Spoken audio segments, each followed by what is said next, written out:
नमस्कार दोस्तों, आप सभी का आपके अपने यूट्यूब चैनल जीएस तरबार में हार्दिक स्वागत है।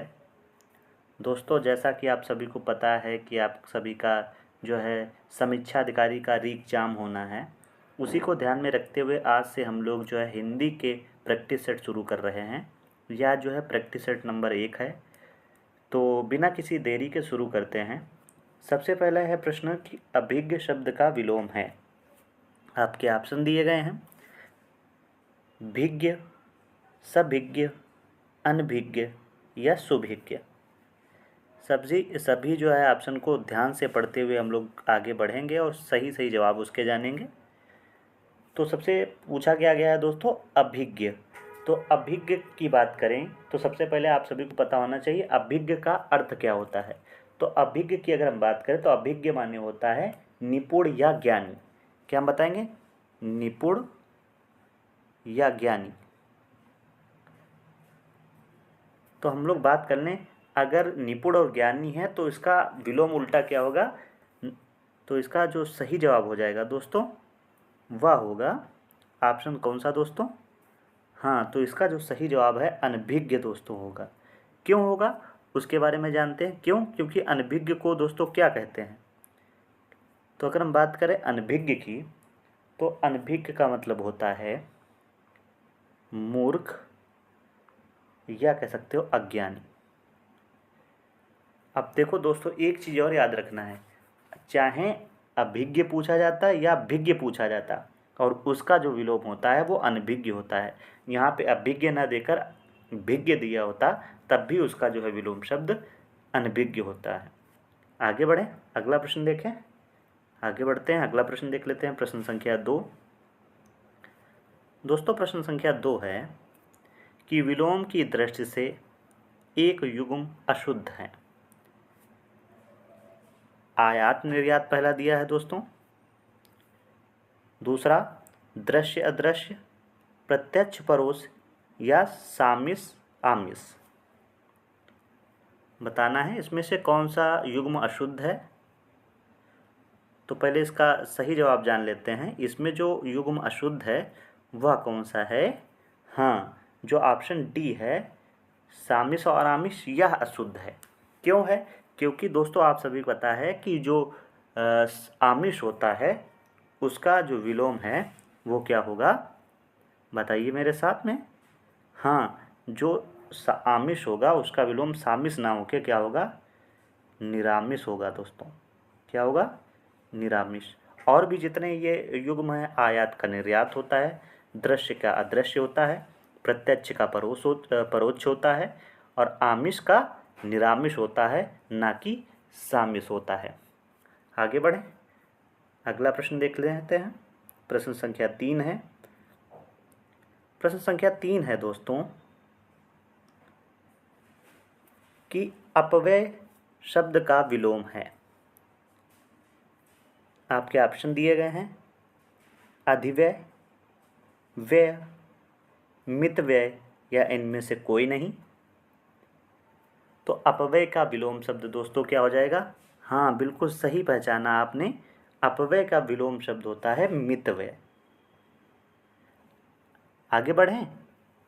अच्छा, बता दीजिए, अगर व्यय का पूछा जाता तो हम क्या बताते दोस्तों? अगर व्यय का पूछा जाता तो इसका जो सही जवाब हो जाता वह कौन सा हो जाता?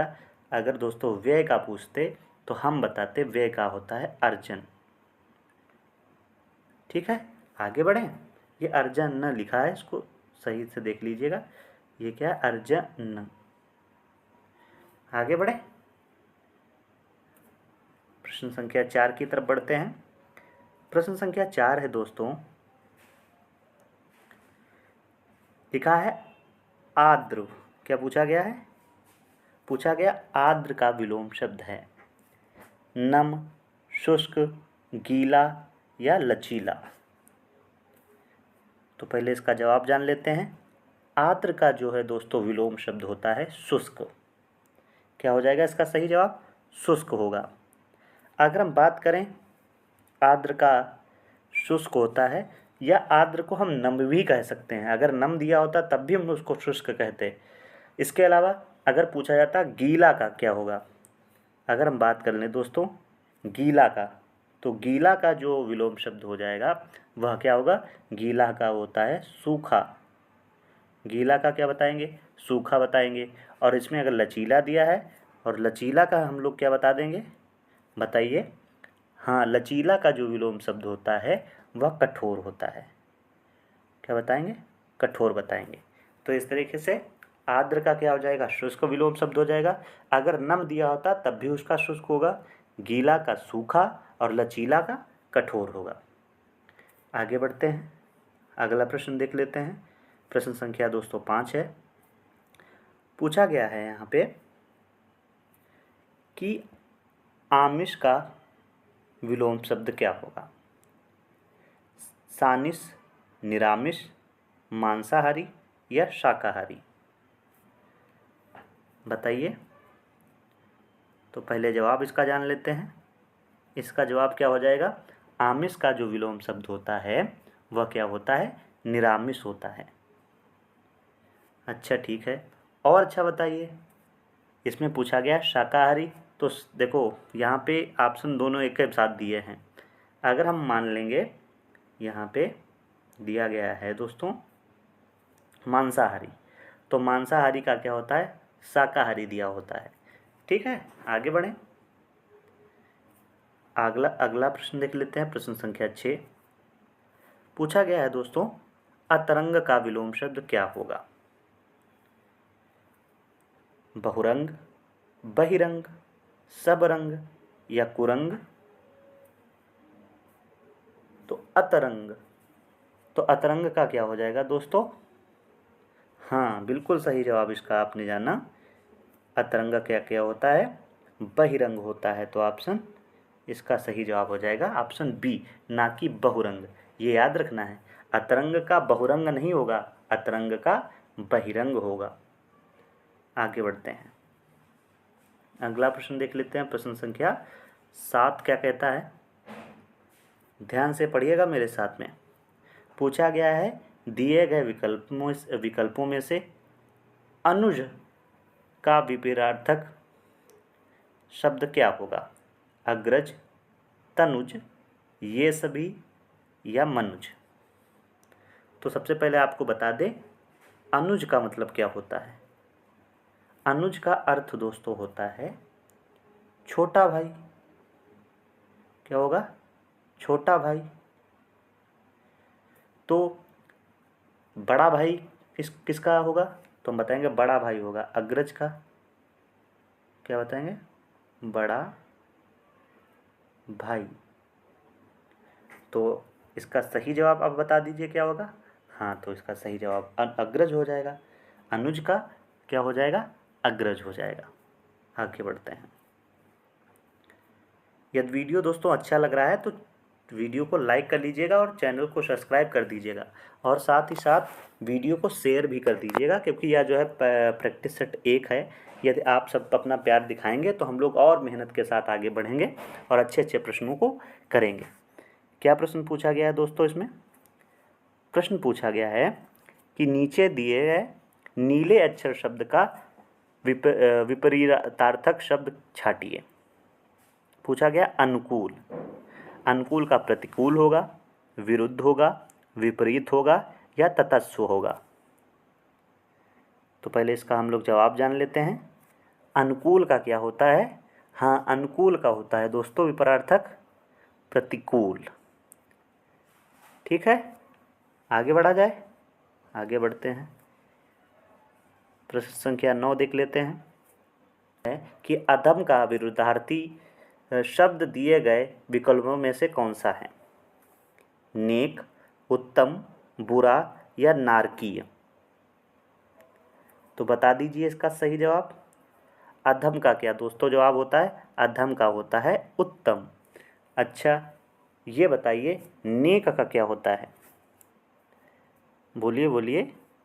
नेक का हम क्या सब बताएंगे, नेक का हम लोग बताएंगे, नेक का जो विलोम शब्द होता है वह बताएंगे बद। क्या बताएंगे, नेक का दोस्तों होता है बद। इसी के अलावा बुरा का अगर हम बात करें तो बुरा का क्या हो जाएगा, अच्छा हो जाएगा।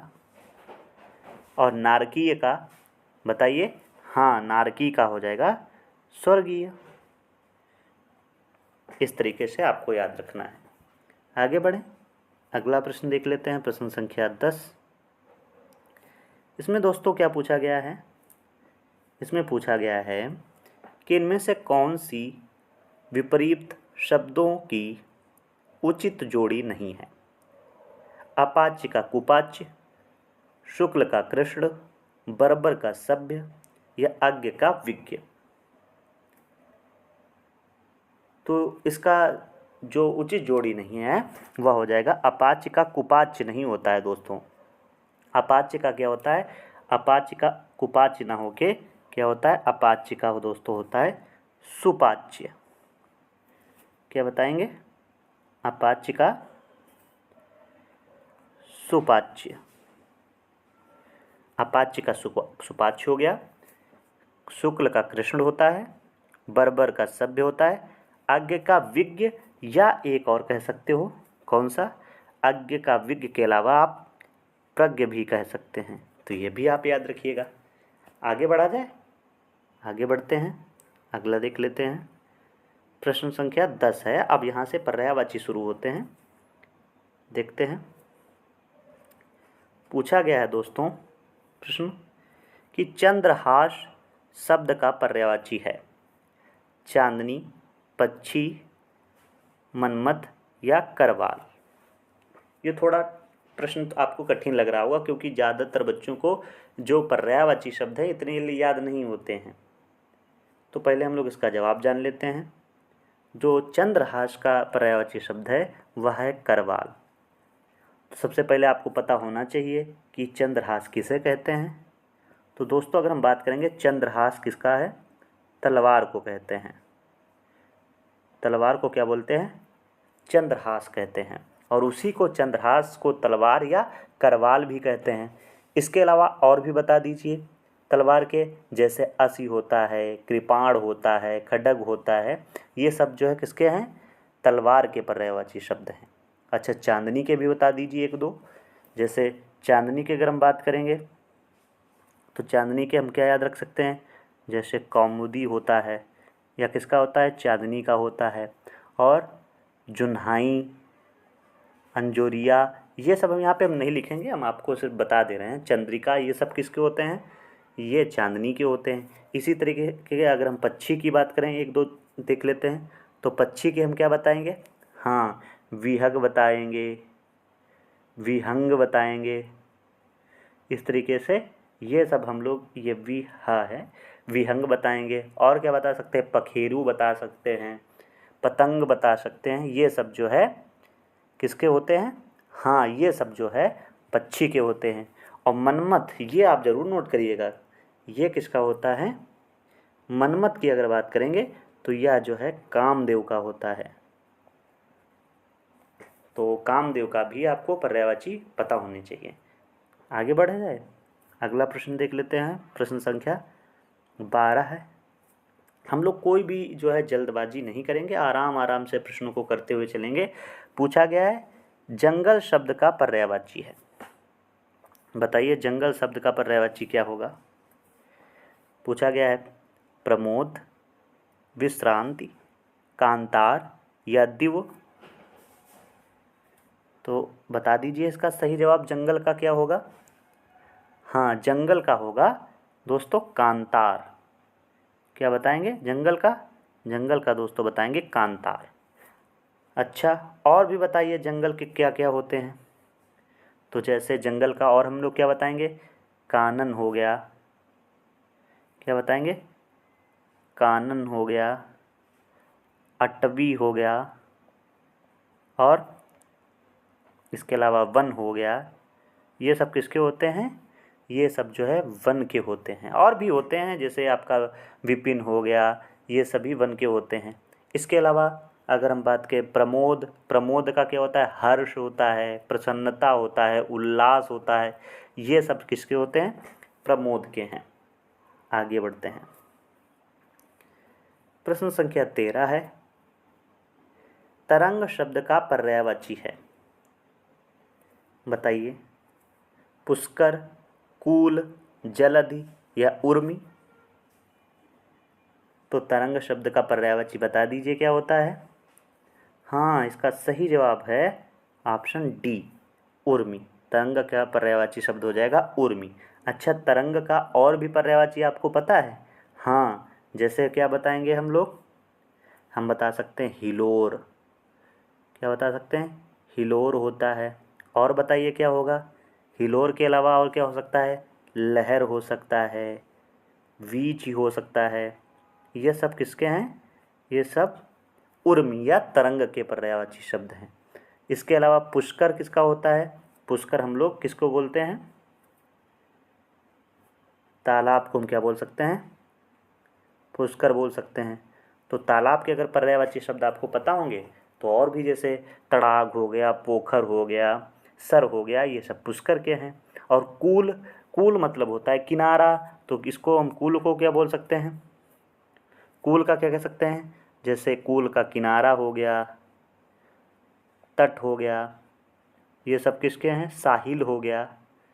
ये सभी जो है कूल के होते हैं। आगे बढ़ा जाए। अच्छा, जलद भी रह गया तो इसको भी थोड़ा देख लेते हैं। जलद की अगर हम बात करेंगे तो जलद में अगर हम बात करेंगे तो जलद किसका होता है? समुद्र का होता है। किसका होता है? समुद्र। और समुद्र के अगर आपको पर्यायवाची पता है तो और भी अच्छा है। जैसे समुद्र का हम क्या बता सकते हैं? जलधाम बता सकते हैं, सागर बता सकते हैं। ये सभी किसके होते हैं? देखो, एक चीज़ याद रखना, एक होता है जलद, एक होता है जलधि। तो दोनों में अंतर आपको पता होना चाहिए। आगे बढ़ते हैं, अगला प्रश्न देख लेते हैं। प्रश्न संख्या 14 की तरफ चलते हैं। निम्नलिखित में से कौन सा शब्द तरक्की का पर्यायवाची नहीं है, पूछा गया है। विकास, वृद्धि, अपकर्ष या उन्नति। तो तरक्की का पर्यायवाची शब्द नहीं है तो वह हो जाएगा अपकर्ष। यह जो है किसका नहीं है? यह जो है तरक्की का पर्यायवाची शब्द नहीं है। क्यों? क्योंकि अपकर्ष का दोस्तों अर्थ क्या होता है? अगर हम बात करेंगे अपकर्ष, तो अपकर्ष का मतलब होता है अवनति या गिरावट से होता है। बाकी देखो, विकास, वृद्धि, उन्नति, ये सब जो है तरक्की से संबंधित हैं। और अपकर्ष का मतलब क्या हो जाएगा? अपकर्ष की बात करेंगे तो अपकर्ष का मतलब होता है पतन या गिरावट। और भी क्या कह सकते हो? हाँ, झुकाव। ये सभी जो है ये अपकर्ष के पर्यायवाची हैं। आगे बढ़ते हैं। अगला प्रश्न है, पूछा गया है दोस्तों कि दूध के पर्यायवाची नहीं हैं। स्तन्य, खीर, पेय या नवनीत। बताइए इसका सही जवाब।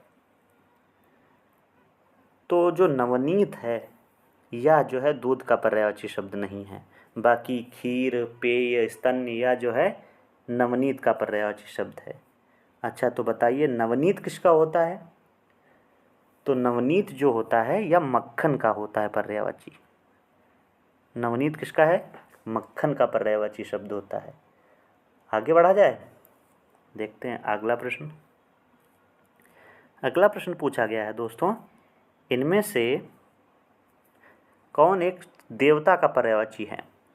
अलंकेश, विबुध, अनीक या ज्योतिष्क। तो इसका सही जवाब बताइए क्या होगा? हाँ, जो ऑप्शन बी है विविधु, यह जो है यह देवता का पर्यायवाची शब्द है। इसके अलावा और भी देवता के पर्यायवाची शब्द क्या हैं? जैसे अमर हो गया, देव हो गया, निर्जर हो गया, गीवाण हो गया, आदित्य, सुर, ये सभी देवता के पर्यायवाची शब्द हैं। अगर हम बात कर लें अलंकेश किसका होता है, बताइए अलंकेश किसका होता है?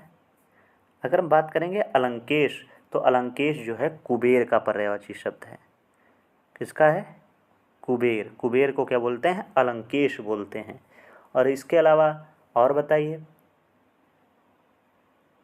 इसके अलावा किन्नरेश होता है, यक्षराज होता है, धनपत होता है, धनपाल होता है, ये सभी किसके हैं? ये कुबेर के पर्यायवाची शब्द हैं। आगे बढ़ते हैं।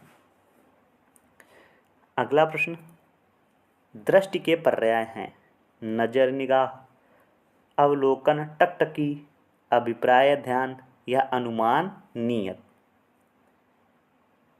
तो इसका सही जवाब बताइए, दृष्टि के पर्यायवाची शब्द कौन से हैं? तो नज़र और निगाह यह जो है किसके पर्यायवाची शब्द हैं? दृष्टि के पर्यायवाची शब्द हैं। इसके अलावा और भी बता सकते हैं कि दृष्टि के कौन से पर्यायवाची शब्द हैं? हाँ, क्यों नहीं बता सकते। जैसे लोचन हो गया, नयन हो गया, चक्षु हो गया, अक्षु हो गया, ये सभी जो है दृष्टि के पर्यायवाची हैं। आगे बढ़ते हैं। अगला प्रश्न, धूसर किसका पर्याय है?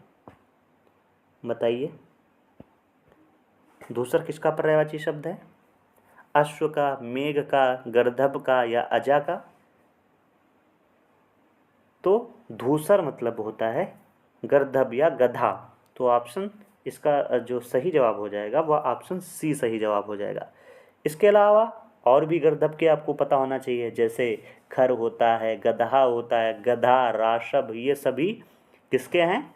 गधा या गर्दभ या धूसर के हैं। इसके अलावा अश्व के घोड़ा, तुरग, तुरंग, बाज, ये सभी अश्व के हो जाते हैं। मेघ के बादल हो गया, अभी मैंने जलद बताया था, वहाँ पे जलद हो गया, घन हो गया, जीमूत हो गया, जलधर, वारिद, नीरद, ये सभी किसके हैं? ये सभी मेघ के हैं। आगे बढ़ते हैं।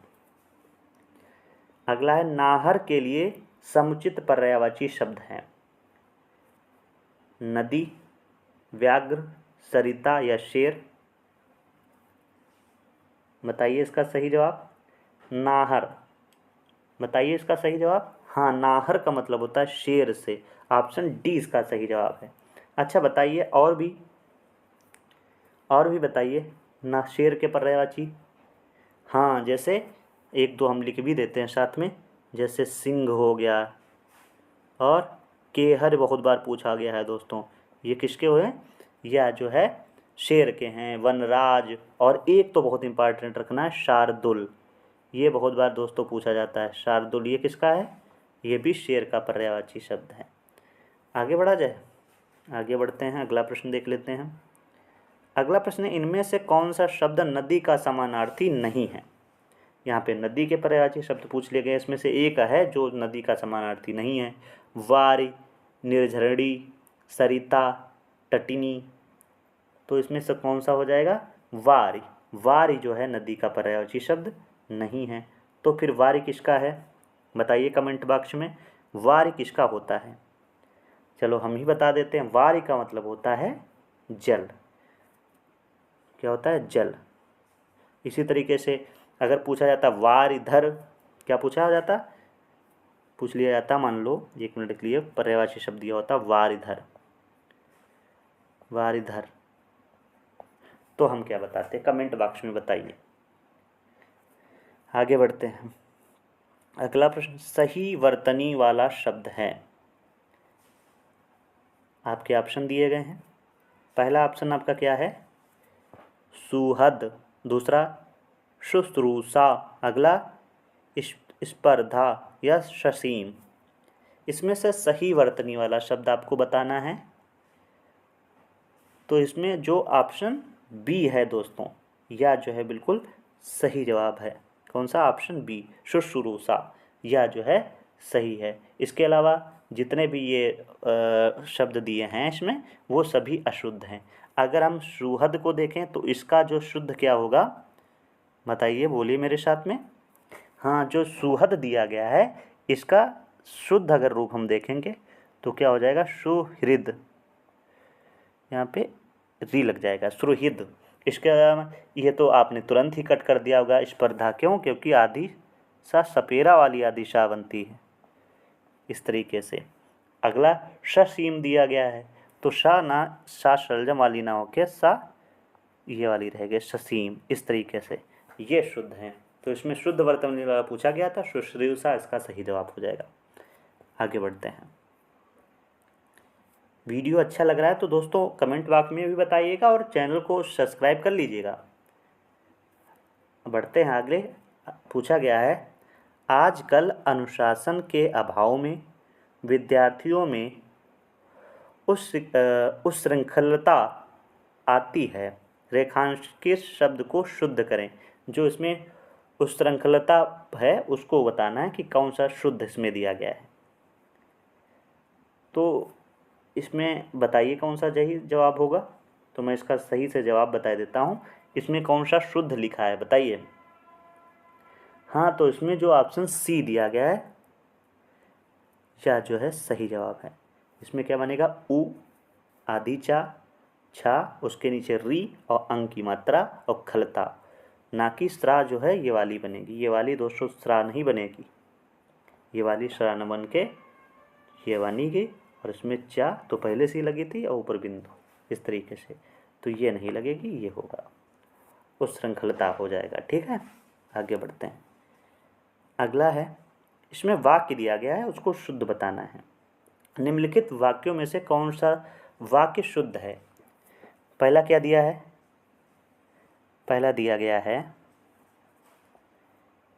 निरपराधी को दंड देना उचित नहीं है, न्यायालय में उसको निर्दोष ठहराया, न्यायालय ने उसको निर्दोष ठहराया। अगला, न्यायालय ने उसको निर्दोष बनाया या न्यायालय ने उसको अपराधी लगाया।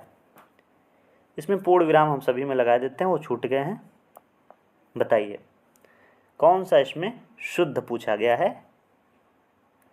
तो इसका दोस्तों सही जवाब क्या हो जाएगा। हाँ, ऑप्शन जो है 20 का सही जवाब हो जाएगा कि न्यायालय ने उसको निर्दोष ठहराया।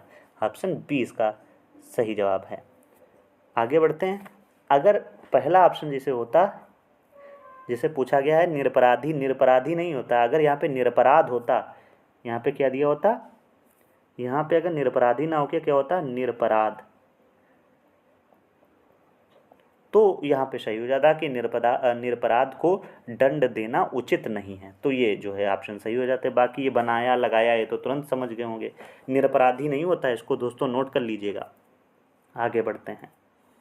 अगला प्रश्न, निम्नलिखित वाक्यों में से शुद्ध वाक्य का चयन करें। आपके ऑप्शन दिए गए हैं, देखते हैं। पहला है, उसने वहाँ पहुँचकर शोर मचाया, उसका घर मेरे को मालूम नहीं, मैंने यह कब बोला, या मेरे से मत उलझो घर जाओ। तो तुरंत समझ गए होंगे, इस तरीके से ऊट पटांग भाषा है। मेरे से मत उलझो तो ऐसा तो नहीं होगा, उसका घर मेरे को मालूम नहीं ये भी कट कर दिया। अब आप दो में कन्फ्यूज होंगे कि मैंने यह कब बोला या उसने वहाँ पहुँचकर शोर मचाया। इन दो वाक्यों में आप जो है थोड़ा कन्फ्यूज होंगे। तो इसका मैं पहले जवाब बताता हूँ, फिर आगे देखते हैं क्या एक्सप्लेनेशन हो सकता है। ऑप्शन ए इसका सही जवाब है, उसने वहाँ पहुँचकर शोर मचाया। अगला पूछा गया है, यद्यपि वह बीमार था परंतु वह मेला गया, वाक्य की त्रुटियां सुधारें। देखते हैं इसमें से कौन सा जवाब होगा। पहला पूछा गया यद्यपि वह बीमार था लेकिन वह मेला गया, यद्यपि का बीमार था फिर भी मेला गया, या यद्यपि वह बीमार था तथापि वह मेला गया, या यद्यपि वह बीमार था किंतु वह मेला गया। इसमें से शुद्ध बताइए। तो पहले इसका जवाब जान लेते हैं। तो इसका सही जवाब है यद्यपि वह बीमार था तथापि वह मेला गया। यह जो है इसका शुद्ध वाक्य होगा, और बाकी जितने भी वाक्य दिए हैं यह सब गलत हैं। आगे बढ़ते हैं। अगला पूछा गया है, निम्नलिखित में से विभक्ति संबंधी त्रुटि वाला वाक्य पहचानिए। रामा घर को जाती हैं, राधा बाजार जाती है, राधिका पुस्तक पढ़ रही है, या राम घर जाता है। बताइए इसका सही जवाब क्या है। तो इसमें त्रुटि वाला वाक्य पहचानना है। तो देखो पहला ऑप्शन क्या दिया गया है, पहला ऑप्शन दिया गया है रामा घर को जाती हैं, तो यहाँ पे हैं पहली बात दिया है, यही त्रुटि है। आगे देखते हैं, राधा बाजार जाती है तो सही है, राधिका पुस्तक पढ़ रही है भी सही है, राम घर जाता है ये भी सही है। तो त्रुटि किस में है, ऑप्शन ए में त्रुटि है, तो ऑप्शन ए इसका सही जवाब हो जाएगा। आगे बढ़ते हैं। अगला दिया गया है, दिए गए विकल्पों में से कौन सा शुद्ध वाक्य की पहचान करना है। मजदूरों को अनेक काम हैं, इसमें सभी में दोस्तों जो है पूर्ण विराम लगा लीजिएगा तो ज़्यादा अच्छा रहेगा, क्योंकि इसमें वो रह गया है, इसमें आप पूर्ण विराम सभी में लगा लीजिएगा। अब देखते हैं, मजदूरों को अनेक काम हैं। अगला ऑप्शन क्या है? अगला ऑप्शन दिया है मजदूरों को अनेकों काम हैं, मजदूरों को अनेकों काम हैं, या मजदूरों के अनेक काम हैं। बताइए इसका सही जवाब। देखो पहली बात, अनेकों नहीं होता, अनेक होता है तो काट दीजिए दोनों ऑप्शन। अब दो बचे हैं, मजदूरों को अनेक काम है या मजदूरों को अनेक काम हैं। तो देखो अनेक है तो इसका मतलब काम है नहीं होगा, काम हैं, तो ऑप्शन ए भी गलत हो गया। तो इसका जो सही जवाब हो जाएगा वह ऑप्शन डी सही हो जाएगा। तो ऑप्शन डी इसका सही जवाब है। आगे बढ़ते हैं। अगला प्रश्न है, निम्नलिखित वाक्यों, क्या पूछा गया है? निम्नलिखित वाक्यों में से शुद्ध वाक्य को पहचान कीजिए। श्री राम और रावण के बीच घोर युद्ध हुआ। यह लड़की ने कोई काम ठीक से नहीं किया। इसमें पूर्ण विराम लगा लेंगे। रविवार को हम चर्च जाते हैं, या दुर्जन लोगों को सुधारना कठिन है। बताइए इसमें से कौन सा गलत है? तो बताइए। तो इसमें से शुद्ध वाक्य सॉरी पूछा गया है, तो शुद्ध वाक्य कौन सा हो जाएगा देखते हैं। तो इसका जो शुद्ध वाक्य है वह ऑप्शन ए का सही जवाब है। थोड़ा आप कंफ्यूज होंगे कि ए कैसे बता रहे हैं, अभी पर हम आपको उस पर चर्चा करते हैं कि श्री राम और रावण के बीच घोर युद्ध हुआ, यह सही है। इसके अलावा अगर हम बात करें लड़की वाला कि यह लड़की ने कोई काम ठीक से नहीं किया, तो ये शुद्ध नहीं होगा। क्या होगा? इस लड़की ने कोई काम ठीक से नहीं किया, तो यह हो जाएगा। बाकी यह नहीं होगा, इस लड़की ने कोई काम ठीक से नहीं किया, ये होता अगर तो गलत, ये जो है शुद्ध होता है। अगला है रविवार को हम चर्च को जाते हैं, तो ऐसा नहीं होगा, रविवार को हम चर्च जाते हैं, यहाँ पे को जो दिया गया ये गलत है। अगला है दुर्जन लोगों को सुधारना कठिन है। तो देखो सबसे पहले बात करें दुर्जन, जन में ही दुर्जन मतलब बुरे जो जन या लोग, तो उसमें लोगों अलग से दिया है, तो ये भी गलत हो जाएगा। तो ये तीनों गलत हैं। तो शुद्ध कौन सा हुआ? पहला, कि श्री राम और रावण के बीच घोर युद्ध हुआ, ये ऑप्शन सही है। आगे बढ़ते हैं। कोई दोस्तों हम लोग जल्दबाजी नहीं करेंगे। हो सकता है यह वीडियो 1 घंटा से ऊपर निकल जाए, कोई दिक्कत नहीं है, लेकिन हमें समझते हुए आगे चलना है। दिया गया दिए गए विकल्पों में से सही वाक्य चुनिए। पूछा गया है पहला ऑप्शन देखते हैं। पहला ऑप्शन दिया गया है मैं आपको प्रणाम किया है, मैंने आपसे प्रणाम किया था, मैंने आपको प्रणाम किया था, या मैं आपको प्रणाम किया था। सही वाक्य चुनना है। तो इसका सही जवाब है ऑप्शन सी, मैंने आपको प्रणाम किया था। इसके अलावा गलतियां क्या हैं इसमें देखो। पहला क्या ऑप्शन दिया है? पहला ऑप्शन दिया गया है कि मैं आपको प्रणाम किया है, तो पहली बात यही यहाँ पे गलत हो जाएगा, यहाँ पे गलत हो जाएगा। इसके अलावा मैंने आपसे प्रणाम किया था, ऐसा नहीं, मैंने आपको, आपसे नहीं होगा यहाँ पे, और मैं आपको प्रणाम किया था ये भी नहीं होगा। तो मैंने आपको प्रणाम किया था, ऑप्शन सी इसका सही जवाब है। आगे बढ़ते हैं। अगला प्रश्न, प्रश्न संख्या 30 है। निम्नलिखित वाक्यों में से शुद्ध वाक्य की पहचान कीजिए। राधा घर नहीं है, इसमें पूर्ण विराम लगा लेंगे। राम पाठशाला बैठा है, आप अवश्य सुने होंगे, या मैंने एक नाटक का अनुवाद किया। तो इसका सही जवाब पहले समझ लेते हैं। ऑप्शन डी इसका जो है दोस्तों सही जवाब हो जाएगा, मैंने एक नाटक का अनुवाद किया। इसके अलावा गलतियां क्या हैं देखते हैं। जैसे पूछा गया राधा घर नहीं है, तो राधा घर नहीं, राधा घर में नहीं है, तो यहाँ पे क्या लगना चाहिए था? यहाँ पे लिखा होना चाहिए था में, यहाँ पे क्या होना चाहिए था? में। इसके अलावा राम पाठशाला बैठा है, नहीं, राम पाठशाला में बैठा है। इसके अलावा आप अवश्य सुने होंगे, तो आप अवश्य नहीं, आपने अवश्य सुना होगा। इस तरीके से इसका जो सही जवाब हो जाएगा। आप इसमें इन दोनों में से कन्फ्यूज होंगे कि आप अवश्य सुनेंगे, आप अवश्य सुने नहीं। इसका यहाँ पे सही जवाब मैं लिख देता हूँ कि आपने, क्या बताना है? आपने अवश्य सुना, आपने अवश्य सुना होगा। दोस्तों पेन थोड़ा मेरा गड़बड़ है, अच्छा चलता नहीं है, इसलिए थोड़ा मैनेज करना, मेरी बातों को सुनते हुए चलना है। मैं लिख रहा हूँ, थोड़ा बहुत ऊपर नीचे हो सकता है। आगे बढ़ते हैं, अगला प्रश्न देख लेते हैं। पूछा गया अनिश्चित जीविका के लिए एक शब्द क्या है। इसमें ज़्यादा ध्यान नहीं देना, सीधे पढ़ेंगे, उत्तर जानेंगे। आंशिक सेवा, अस्थायी सेवा, अर्ध रोजगार या आकाश वृत्ति। तो इसका जो सही जवाब है, अनिश्चित जीविका के लिए एक शब्द होता है आकाश वृत्ति। ऑप्शन डी इसका सही जवाब है। आगे बढ़ते हैं। पूछा गया है कनिष्ठिका और मध्यमा के बीच की उंगली को क्या कहते हैं। अनामी, अनामिका, अनमिका या अनामिका। तो इसका सही जवाब बता दीजिए।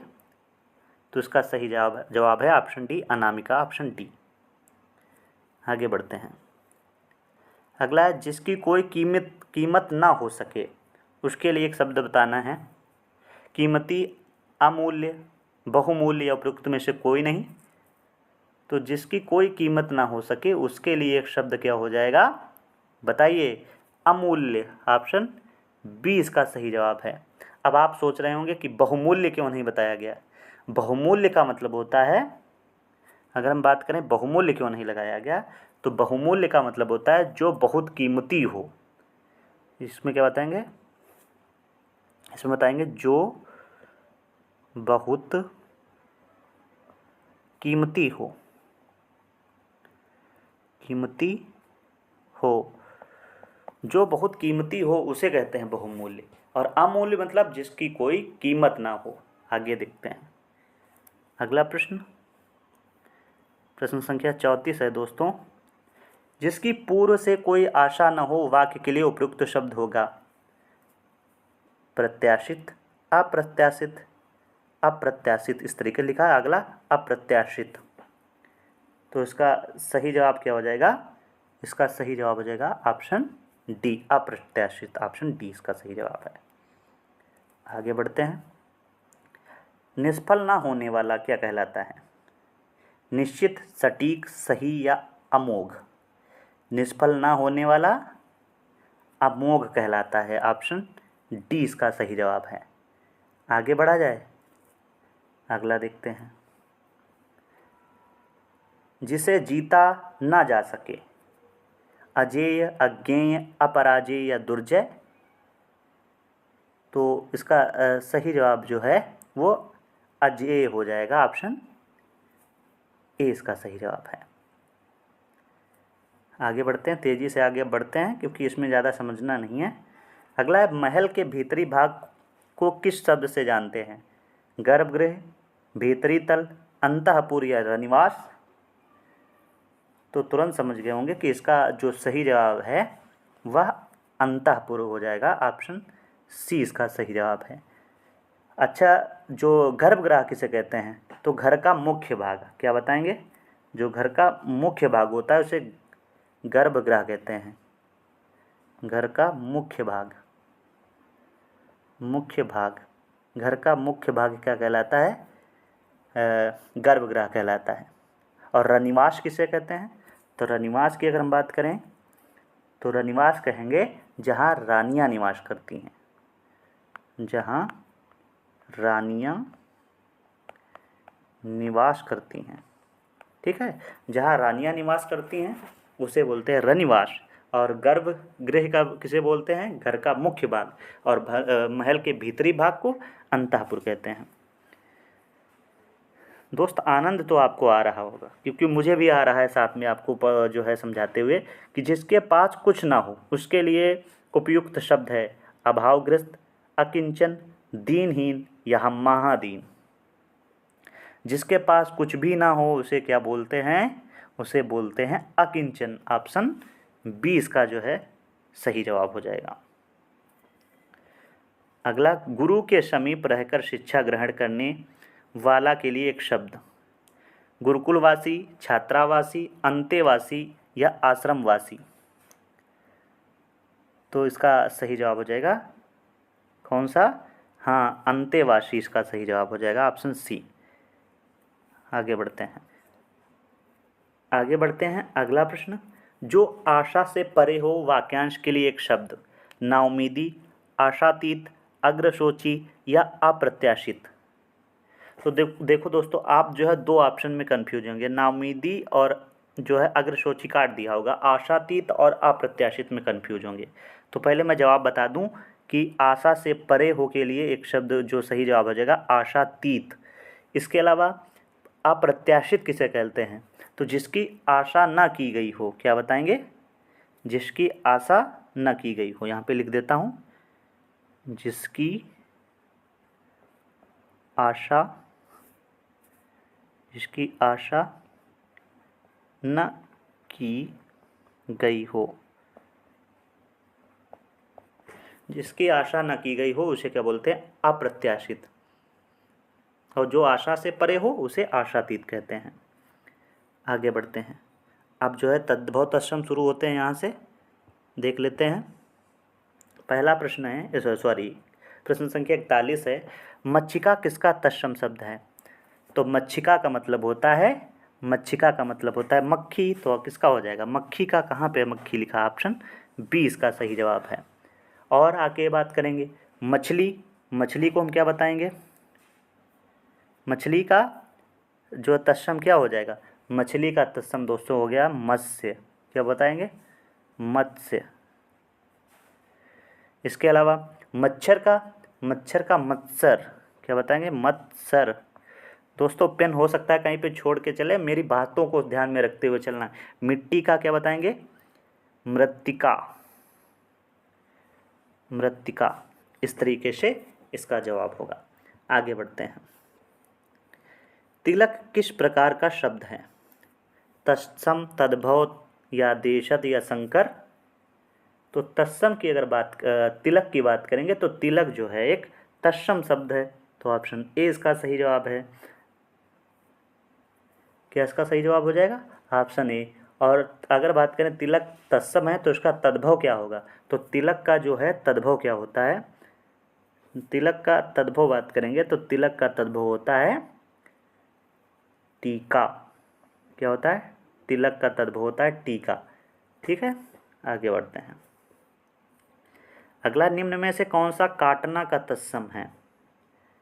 तो काटना इसका मतलब तद्भव हुआ, तो इसका जो है तत्सम होगा वह क्या होगा? कटन या कटित या कर्तन या कट्टित। तो कर्तन होगा। ऑप्शन सी इसका दोस्तों सही जवाब हो जाएगा। आगे बढ़ते हैं। निम्नलिखित में से कौन सा शब्द तत्सम है? आज, आँख, अग्र या आग? तो देखो तुरंत समझ गए होंगे, अग्र होगा। अग्र जो है कैसा है? अग्र की बात करेंगे तो अग्र जो है तत्सम शब्द है। और इसका अगर हम पूछेंगे तद्भव क्या होगा, तो अग्र का क्या हो जाएगा? आगे। तद्भव इसका क्या होगा? आगे। इसके अलावा अगर हम बात करें, जो आज है, आँख दिया है, आग दिया है, ये सब क्या है? तद्भव हैं। आगे बात करते हैं। अगला है, निम्नलिखित शब्दों में से तत्सम शब्द का चयन कीजिए। तीखा, अटारी, निकृष्ट या गहरा?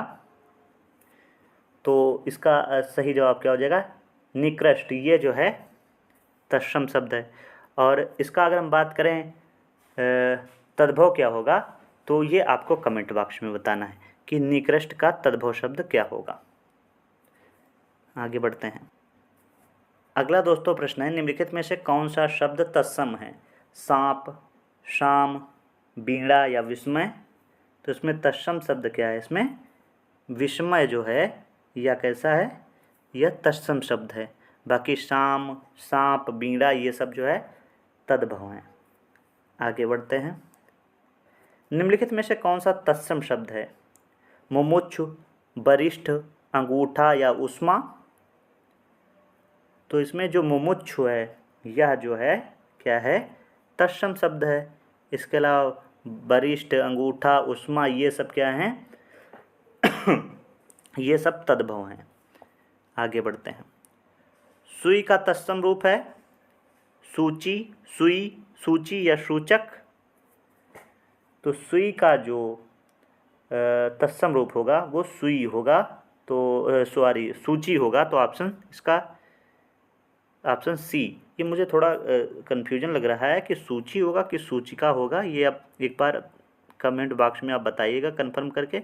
इसमें थोड़ा देखना है मुझे इसमें थोड़ा डाउट है इस ऑप्शन में।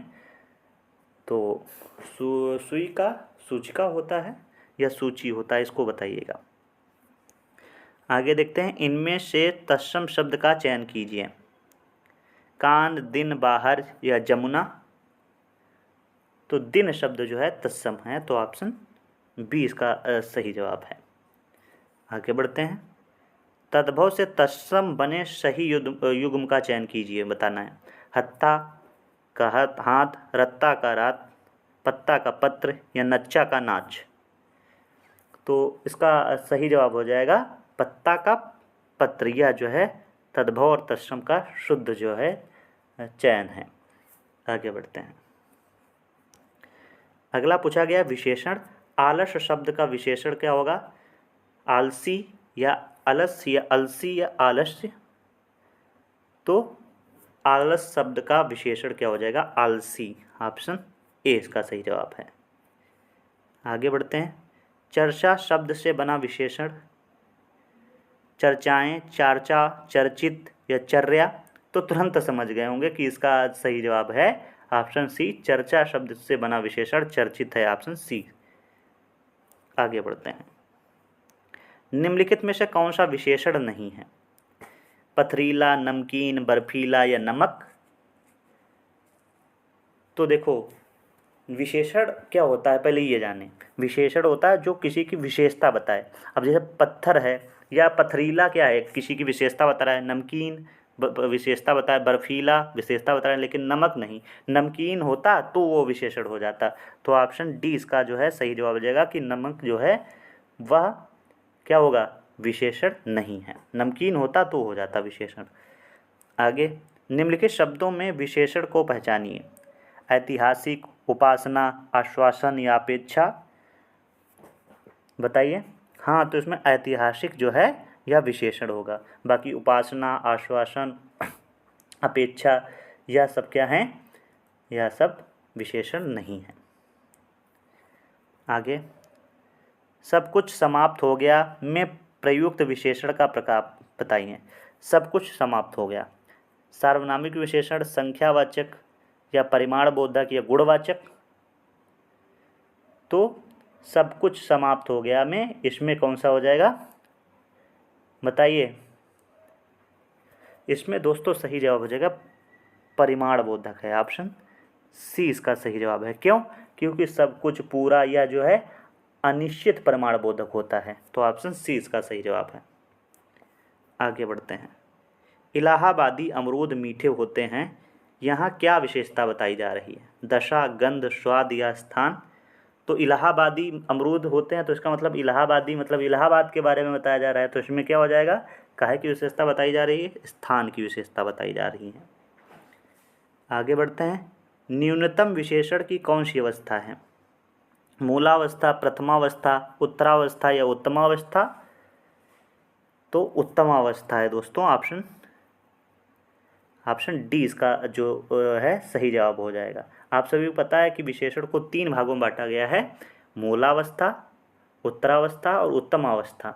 और आपने जाना होगा कि तर, तम इस तरीके से लगा के विशेषण बनाए जाते हैं। अगर तर लगा होगा तो उत्तरावस्था और तम लगा होगा तो उत्तमावस्था। आगे दिए गए विकल्पों में उन्नत शब्द क्या दर्शाता है? विशेष्य, प्रतिविशेषण, विशेषण या क्रिया विशेषण। तो उन्नत क्या दर्शाता है? उन्नत जो है दोस्तों दर्शाता है, बताइए क्या दर्शाता है? तो विशेष्य दर्शाता है। ऑप्शन ए सही जवाब जो होगा। देखो, अगर उन्नत और अवनत समझना है, अगर उन्नत होता तो यह जो है क्या हो जाता? विशेषण हो जाता। और उन्नति यह जो है विशेष्य है। ठीक है, आगे बढ़ते हैं। प्रश्न संख्या 59 है, बसंत के मौसम में पीले फूल खिलते हैं, प्रयुक्त वाक्य में विशेषण कौन सा है? तो मौसम है, फूल है, बसंत है या पीले? तो इसका सही जवाब हो जाएगा पीले। पीले क्या है, यह जो है विशेषण है। पीला, नीला, ये सब गुणवाचक विशेषण की श्रेणी में आते हैं। और दोस्तों आज का अंतिम प्रश्न है, दुबई कितना सुंदर देश है, रेखांकित पद है। इसमें रेखांकित जो है सुंदर को रेखांकित किया गया है। हम इसको यहाँ पे रेखांकित कर देते हैं, किसको, सुंदर को। अब बताना है सुंदर इसमें क्या है, प्रविशेषण है, संख्यावाची विशेषण है, परिमाणवाचक विशेषण है या विधेय विशेषण है। चलो इसका जवाब आप सब जो है कमेंट बॉक्स में बताइए। इसका जवाब आप सब कमेंट बॉक्स में बताइए, प्रश्न संख्या 60 का। तो दोस्तों इस वीडियो में हम लोगों ने पूरा एक प्रैक्टिस सेट किया है। आप सभी को यह वीडियो कैसा लगा है कमेंट बॉक्स में ज़रूर बताइएगा। यदि वीडियो अच्छा लगा है तो चैनल को सब्सक्राइब कर लीजिएगा और साथ ही साथ आप सब कमेंट बॉक्स में बताइएगा कि आप सभी को यह वीडियो कैसा लगा है। धन्यवाद।